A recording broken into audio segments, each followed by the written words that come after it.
اور ہم نے کسی شہر میں کوئی پیغمبر نہیں بھیجا مگر وہاں کے رہنے والوں کو جو ایمان نہ لائے دکھوں اور مصیبتوں میں مبتلا کیا تاکہ وہ عاجزی اور زاری کریں. پھر ہم نے تکلیف کو آسودگی سے بدل دیا یہاں تک کہ وہ مال و اولاد میں زیادہ ہو گئے تو کہنے لگے کہ اسی طرح کا رنج و راحت ہمارے بڑوں کو بھی پہنچتا رہا ہے. تو ہم نے ان کو ناگہاں پکڑ لیا اور وہ اپنے حال میں بے خبر تھے. اور اگر ان بستیوں کے لوگ ایمان لے آتے اور پرہیزگار ہو جاتے تو ہم ان پر آسمان اور زمین کی برکات کے دروازے کھول دیتے، مگر انہوں نے تو تکذیب کی، سو ان کے اعمال کی سزا میں ہم نے ان کو پکڑ لیا. کیا بستیوں کے رہنے والے اس سے بے خوف ہیں کہ ان پر ہمارا عذاب رات کو واقع ہو اور وہ بے خبر سو رہے ہوں؟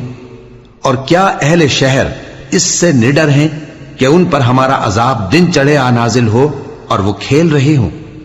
کیا یہ لوگ اللہ کے داؤں کا ڈر نہیں رکھتے؟ سن لو کہ اللہ کے داؤں سے وہی لوگ نڈر ہوتے ہیں جو خسارہ پانے والے ہیں.